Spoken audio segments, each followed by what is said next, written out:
УТРК-4 телеканалында жаңылыктардын кечки чыгарылышы, студияда Айдай Ташыбекова. Саламатсыздарбы? Бүгүн Бишкекте көз карандысыз мамлекеттер шериктештигине мүчө мамлекет башчыларынын кеңешинин кезектеги жыйыны өттү. Анын алкагында КМШ өлкөлөрүнүн лидерлери чакан жана кеңейтилген форматта сүйлөшүүлөрдү жүргүзүп, бир катар биргелешкен документтерди кабыл алышты. Саммитте соода, экономикалык, маданий, гуманитардык чөйрөлөрдө кызматташтыкты кеңейтүүгө багытталган маанилүү чечимдерди кабыл алынды. Иш-чарага быйыл Кыргызстан төрагалык кылды.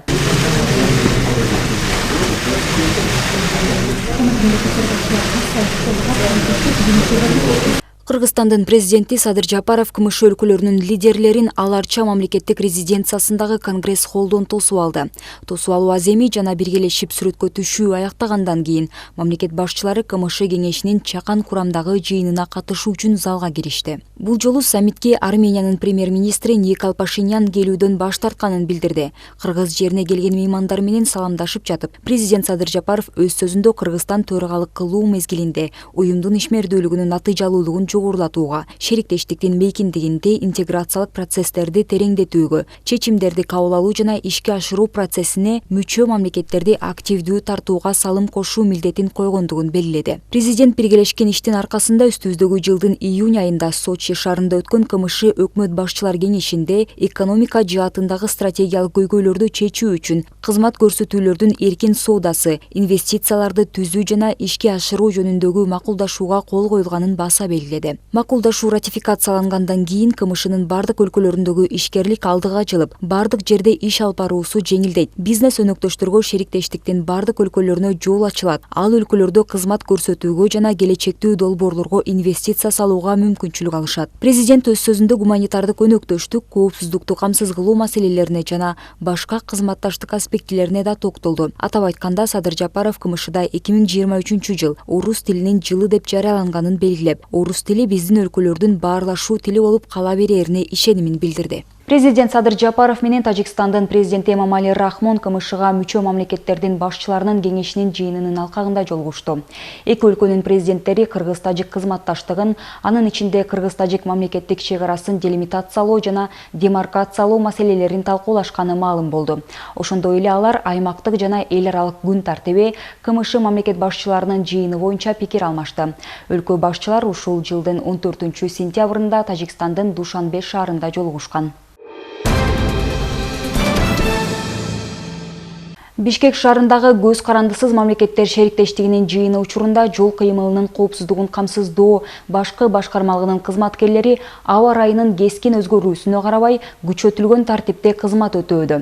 Ведомстводон билдиришкендей, кызматкерлер авто кайгуул, мото кайгуул жана кавалериялык взвод аттар менен кайгуул кылууда.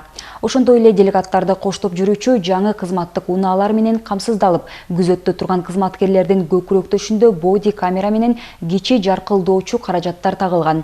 Урматтуу шаар тургундары жана айдоочулар, бул жогорку деңгээлдеги мамлекеттик маанидеги иш-чара болгондуктан баарыңыздарды түшүнүү менен кабыл алып, зарылчылык болбосо авто унааңыздарды айдабай турууну жана кызматкерлердин талаптарына кыйшаюусуз баш ийүүңүздөрдү өтүнөбүз деп айтылат маалыматта.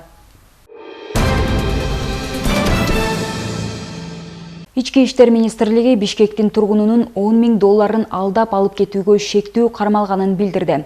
Алынган маалыматка караганда, айтылган адам 2021 жылдын күзүндө Бишкектин тургунунан 10 000 доллар алып кеткен. Ага күрөө катары Lexus унаасын, каттоо күбөлүгүн жана ишеним кат калтырган. Кийинчерээк шашылыш ишим бар деген шылтоо менен унаасын айдап кетип, ошол бойдон изин суутуп, унааны башка адамдарга сатып жиберген. Келип түшкөн арыздын негизинде Бишкек шаардык ички иштер башкармалыгы кылмыш жаза кодексинин 209 беренесинин 2 бөлүмү алдамчылык менен иш козгоп, шектүүгө иликтөө, издөө жарыяланган. Учурда алдамчылыкка шектүү ММ аттуу жаран кармалып, убактылуу кармоочу жайга камакка алынып, сурак берип жатат. Бир катар сайттар кармалган адам Чолпон Ата шаарынын мурдагы мэри Мирлан Маратов экенин, буга чейин Кримтөбөл Камчы Көлбаев менен тыгыз кызматташ болгонун жазышты. Айта кетсек, Мирлан Маратов кечээ социалдык тармактарга жарыялаган видео кайрылуусунда Камчы Көлбаевдин тобу менен кызматташ болгонун моюндап, учурда кылмыш дүйнөсүнөн баш тартканын билдирген. Эмарк Групп курулуш компаниясынын жетекчиси Чолпонбек Акматов камакка алынды. Бул тууралуу соттун басма сөз кызматы тастыктады. Ал Бишкек шаарынын Октябрь райондук сотунун 12 октябрындагы токтому менен 4 ноябрга чейин тергөө абагына киргизилди. Акматов кылмыш жаза кодексинин 222 беренесинин 3 бөлүгүнүн 2 пункту кылмыштуу кирешелерди адалдоо боюнча айыпталып жатат. Bir күн мурун Авангард Стиль курулуш компаниясынын жетекчиси Эрнест Минкеев камакка алынганы белгилүү болгон. Маалыматка караганда курулуш компаниянын жетекчисин 9 октябрда УКМКнын Чүй облустук башкармалыгынын кызматкерлери кармаган. Минкеев 4 ноябрга чейин номер 1 тергөө абагына киргизилген. Кыргыз көмүр мамлекеттик ишканасы учурда калкка жана Бишкек жылуулук электр борборуна көмүрдү үзгүлтүксүз ташуу иштерин графиктин алкагында жүргүзүүдө. Энергетика министрлигинин маалыматына караганда, ишкананын Ден Сяопин 306Б дарегиндеги кампада көмүр 4700 сомдон сатылып жатат. Бүгүнкү күндө ал жерде 800 тонна көмүр бар. Жакынкы күндөрү оор жүк ташуучу унаалар менен дагы бир канча даректерге 4700 сомдон көмүр келери күтүлүүдө. Энергетика министрлиги күз-кыш мезгилинде көмүрдү өз убагында сатып алууну эске салат.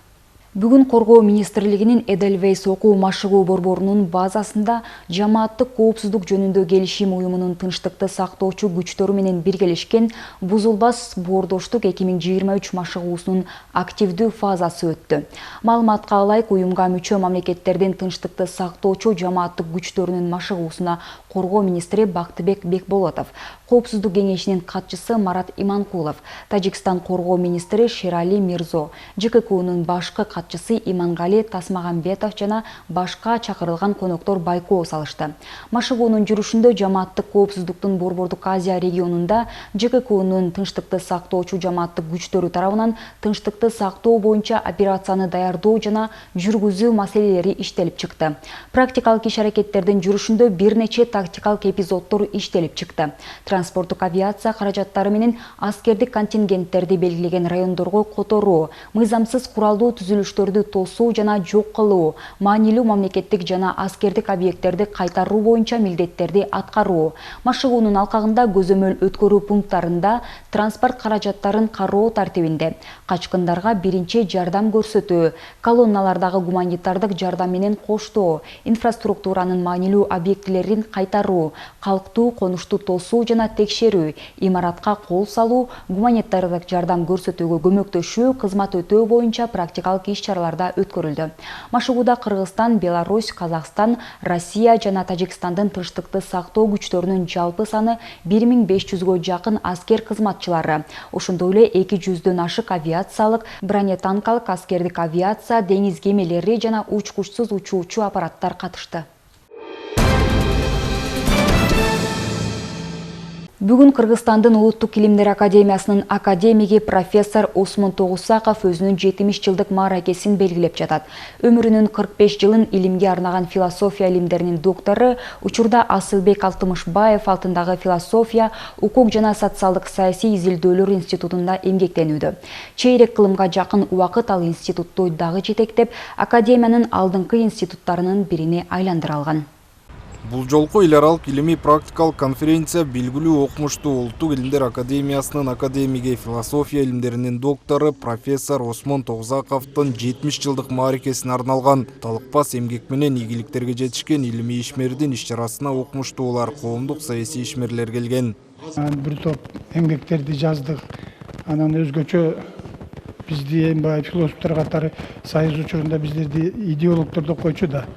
Анан конституциянын ар бир конституцияга мен катышып келдим. Ошо жазылгандачы мыйзам. Анан эми мына бүгүн көрүп турасыздар, ошо эмгектин жыйынтыгы катары өзүнчө бир отчет берип атам да. Отчет берип жана Байдыкем айткандай ашуудан берген отчет болуп турат да. Анан эми буюрса отчет жаман эмес. Иш-чарага катышкандар Тогусаковдун илимий эмгек жолун, жасаган иштерин сөз кылышты. Тогусаков 23 жыл бою Улуттук илимдер академиясынын философия, укук жана социалдык саясий изилдөөлөр институтун жетектеп, аны жаңы деңгээлге көтөрө алган. Анын жетекчилиги астында институт Улуттук академиянын эң мыкты бөлүмдөрүнүн бири болуп, окуу китептери жана илимий жыйнактар басылып чыккан. Агайыбыз 70 жашка чыгып, коомчулук кубануу менен белгилеп атат. Агайдын эмгеги аябай зор. Өзгөчө Кыргыз мамлекетинин 1993-жылкы конституциясын кабыл алууда негиздеме иштер боюнча көптөгөн нар көтөргүс иштерди кылып берди. 2005-жылы өзгөртүүлөр, толуктоолор киргизилгенде дагы коомчулук талкуу учурунда көп нерсеге такалганыбызда агайдын ой пикирлери менен, негизделери менен салыштырма жана сапаттан өтүү теориялык түшүнүктөрү менен көптөгөн биз түйүлүп калган чечимдерибизди чечип алганга жакшы шарттарды түзүп берген. Илимге өмүрүн арнаган Осмон Асанкуловичтин эмгек жолу келечек муун үчүн үлгү. Анын жетекчилиги алдында катардагы студенттерден 11 илимдин доктору, 50ге жакын илимдин кандидаттары чыкты. Агайдын шакирттери, кесиптештери анын түгөнгүс энергиясына жана иш билгилигине суктанышат. Илимди уюштуруш деген өтө татаал нерсе. Сөйө дегенде, ал жерде ар кандай көз караштар, ар кандай кызыкчылыктар, ар кандай деңгээлдеги окумуштуулар болот. Ошолордун баарын кошуп туруп, анан ушу философия институтун кармап калышы, андан кийин мынабу илимий кадрлар топтоо, даярдоо, чыгаруу боюнча. Профессор Осмон Тогузаковдун кыргыз элинин дүйнө таанымынын эволюциясын, тарыхый логикалык концепттерди камтыган бир катар эмгектери бар. Тагыраагы ал 400ге жакын илимий эмгектердин автору. Анын ичинде 8 жеке, 19 башка авторлор менен биргелешип даярдаган монография, жогорку окуу жайлар үчүн философия, саясат таануу боюнча окуу китептери бар. Философияда 50 жылга жакындан бери иштеп келе жатат. 50 жылга жакындап калды. Ошонун ичинде көп илимий изилдөөлөрдү жүргүздү. Негизинен бул кишинин темасы келечекти прогноздоо жана алдын ала көрө билүү. Ошол татаал темага бул Кыргызстанда ошол 80-жылдардын башында биринчилерден болуп изилденип башталган тема. Ушул күндө Осмон Асанкуловичтин өзүнүн чоң мектеби бар. Себеби 50ге жакын илимдин кандидаттарын даярдап чыгарган, 10дон ашуун илимдин докторлорун даярдап чыгарган, азыр өзүнүн чоң мектеби бар. Философия илимдеринин доктору, профессор, Кыргыз Республикасынын илимине эмгек сиңирген ишмер Осмон Тогузаков үзүрүлүү эмгеги үчүн Манас орденинин жана даңк медалынын кавалери жана башка бир катар жогорку мамлекеттик сыйлыктардын ээси болгон. Үйдө болсо 2 уул, 1 кыздын камкор атасы, неберелердин сүйүктүү чоң атасы. Автандил Бактыбеков, Эрмек Кадыров, УТРК Чүй. Республикалык жугуштуу оорулар ооруканасына көк жөтөл менен кайрылгандардын саны күндөн күнгө өсүүдө. Дартка чалдыккандардын басымдуу бөлүгү ымыркай наристелер. Ооруканада күнүгө сакайып, үйүнө кайткандар бар болсо да орундар бат эле толуп жатканын айткан дарыгерлер ата-энелерге эскертүү берет. Көк жөтөл балдар арасында көп кездешкен жугуштуу оору. Ал жөтөлгөндө, чүчкүргөндө аба аркылуу же ымыркайынан эмдөө албаганынын себебинен да болушу мүмкүн. Республикалык клиникалык жугуштуу оорулар ооруканасына кайрылгандар көбүнесе диний көз караштар менен ымыркайга эмдөө алуудан баш тарткандар. Убагында эмдөө албаган наристелер минтип кичинесинен оорунун азабын тартууда. Бул оору гипоксия алып келет да, башка мээге чыңа алдыруу алып келет. Ошондуктан ошол тиги прививка алышса оорубайт эле, балдарыбыз эме болмок, ушул ооруну биз унутмакпыз да. Анан ошол көбүнчө азыр сурасам, эмне үчүн албай калдыңар, эмнеге албай калдыңар десем, көбүнчө религиозный вопростор менен айтып атышат. Интернетте жазылып жүрөт, прививка болбойт экен, анан андай деп. Бирок мен даже ата-энелерине өзүнүн энесине айтам, сен оорубай элесиң, анткени сен прививка алгансың деп. Көк жөтөл дене табын көтөрүп тынбаган жөтөл менен коштолот. Мындай белгилер байкалса, кадимки сасык тумоо деп ойлогон ата-энелер убагында дарыгерге барбастан үй шартында өз ыкмалары менен дарылашы мүмкүн. Бул тескерисинче баланын ден соолугун начарлатып, дарт оорлошуп кетиши ыктымал. Андыктан создуктурбай үй бүлөлүк дарыгерге кайрылуу зарыл. Бул кызамык менен көк жөтөл бул вакцина управляемый инфекциянын арасына кирет да. Бул эмне дегенди түшүндүрөт. Эгерде балага эмдөө алса, ал бала бул оору менен оорубайт дегенди түшүндүрөт. Ошондуктан ар бир жаранга, ар бир ата-энеге кайрылат элем, балдарыңыздарды сөзсүз түрдө эмдөөдөн өткөрүңүздөр. Ооруканада учурда орундар жетиштүү. Санитардык талаптарга жана оору жугуштуу болбосу үчүн ар бир бөлмө бейтаптан кийин желдетилип, тазалануудан өтөт. Бул учурда кезек күткөндөр туура кабыл алуусу зарыл экенин белгилешет дарыгерлер. Кабыл алуу бөлүмдөр ар бир стационарда күнү түнү иштейт 24 7 саат. Эгерде ал кайрылган ооруларда биздин профильный оору болсо, инфекционный, анан ал оорулууда ооруканага жатыш керек деген көрсөткүчтөрү болсо, сөзсүз түрдө жаткырылат. Эгерде орун жок болсо, биз убактылуу коридорлорго жаткырып турабыз. Андан кийин оорулар чыгып, орундар бошогондо албетте биз аларга анан предоставлять этебиз. Бизде азыр кызамык оорусуна 3 бөлүм иштеп атат. Ар бир бөлүмдө, мисалы үчүн 9-бөлүмүбүздө 37 орун каралган болсо, ошонун баардыгы толук да. Бирок күнүгө бизде жанагы ооруларды биз ооруканадан чыгарып атканда, андан кийин башка поступать этип аткан пациенттер ошол жака жаткырылат. Ар бир наристенин өмүрү баалуу. Дарттын алдын алуу бир гана дарыгерлердин эле эмес, ар бир ата-эненин милдети. Андыктан убагында эмдөө алып, баланын өмүрүнө кайдыгер болбоңуз. Айдай Ташыбекова, Жумабай Исманалиев, УТРК Чүй. Жыл сайын малдын саны көбөйгөндүгүнө байланыштуу кунарсыз жайыттардын саны артууда. Айыл чарба министрлиги бул маселени колго алып, жайыт жерлерди калыбына келтирүү максатында Россия Федерациясынан 100 тоннага чукул үрөн алып келинген. Бүгүнкү күндө Ысык Көл районунун Темир айыл аймагындагы жайыт жерлерине үрөн себүү иштери жүрүүдө.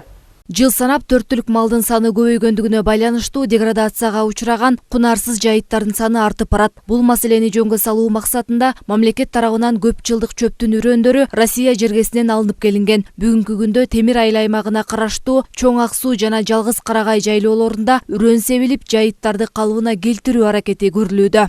Бүгүн Ысык Көл районунун Темир айыл аймагына караштуу Чоң Ак Суу жайлоосунда турабыз. Өзүңүздөргө белгилүү болгондой, бүгүнкү күндө малдын саны көбөйүп, ал эми жайыттын кунарсыздыгы, аянттары көбөйдү. Ошого байланыштуу тиешелүү иштерди жүргүзүү максатында Айыл чарба министрлиги тарабынан Россия Федерациясынан алып келинген чөп үрөндөрү бүгүн биздин районубузга келип атат. Биздин районубузга 1,5 миң тонна чөп үрөнү 168 гектарга лайыкталган. Бүгүн мына Темировка айыл өкмөтүнүн Чоң Ак Суу жайлоосунда ушу жайыт жерлерин, аянттарын, кунарсыздыгын азайтуу максатында себүү иште, чөп үрөндөрүн себүү иштери жүрүп атат. Көп жылдык чөптүн үрөнү себилген аймактар мал жандыктан корулууга тийиш. Жайыт жерлер калыбына келтирилип, кайрадан той чөп менен камсыз кылуу үчүн убакыт талап кылынат. Мындай үрөн эгемендүүлүк жылдарын алгандан бери алгачкы ирет себилүүдө. Жайытка берилген үрөндөрдүн кандай себилип жүргөнүнүн мониторинг жасап жүрөбүз да. Ысык Көл өрөнү боюнча бизге 11 тонна 400 килограмм үрөн келген. Ошону биз 1200 гектар жерге себип бүтүшүбүз керек. Азыркы маалда 4 райондо иштер жүрүп атат. Иштерди жарым-жарты болуп калды деп эсептесе болот. Бул деген баягы кунарсыз жайыт деп коет. Ортоңку жайыттарга себиле турган үрөндөр, бул үрөндөр табигатта өскөн үрөндөрдү биз деген Ставрополь семена аркылуу Кыргызстанга импорттоп келип туруп, азыркы берип аткан, себилип аткан үрөндөр бул деген мамлекет аркылуу сатылып келип туруп, анан ушу жайыт комитеттерине бекер тартылып атат да. Жалгыз Карагай жайлоосунда 75 гектар жерге үрөн себилди. Жайыт жерлер малды толук кандуу тоют менен камсыздай албай калгандыктан бул сындуу аракеттерге эбак эле муктаждык артып келген. Темир айыл аймагында 16 000 кой, 1200 жылкы, 2500 уй бар. Анын ичинен 200 бодо малды жана 1000 койду алыскы жайыттарга көчүрүү аракети көрүлгөн. Быйылкы жылы мамлекет берген бекер үрөндөн 75 гектарга үрөн себип атабыз. Иш-чара бүгүн 10 октябрда өтүп атат. Ошого жалпы айыл өкмөттүн жамааты да жардам берип атат. Ушул ишти бүгүн аткарып атабыз. Бул үрөндү сепкенибиз айыздан бери бул жерлерге эч кандай үрөн себилген эмес, деградация болуп, такыр чөп чыкпай, ушу кыйынчылык туудуруп аткан, ушу мамлекет берген үрөндү сеп, Кудай буйрса, жакшы болот го деген ойдомун. Муну бул жерди сепкен жерди эмдеги жылы корук кылып, малчыларды койбой 1 жыл сактайбыз, сактап үйрөнүшүбүз керек, ансыз болбойт. Өлкө аймагында 9 миллион 371 миң гектар жайыт бар. Анын ичинен 1 800 000 гектар жайыт кунарсыз деп табылган. Көп жылдык чөптүн үрөнүн себеп эле койбостон, бир канча жыл мал жайбай кам көрүү зарыл. Ал эми кунарсыз жайыттарды калыбына келтирүү аракети жыл сайын улантыла бермекчи. Төө ашууда кар жаап жатат. Бул тууралуу Чүй облустук милициясынын жол кыймылынын коопсуздугун камсыздоо башкы башкармалыгынан билдиришти. Ведомстводан билдиришкендей, жол инспекторлору Бишкек-Ош унаа жолуна сапарга чыккан айдоочуларга унааны кышкы дөңгөлөккө өтүүсүн, алдыдагы унаа менен болгон аралыкты сакташы зарыл экендигин жана карама-каршы тилкеге чыкпай айдоону эскертет. Бишкек-Ош унаа жолунда аталган башкармалыктын өздүк курамы кызмат өтөөдө. Мына ушундай маалыматтар менен бүгүнкү чыгарылышыбызды жыйынтыктайбыз. Бул жана башка маалыматтар менен биздин социалдык баракчалардан таанышсаңыздар болот. Кечиңиздер көңүлдүү улансын.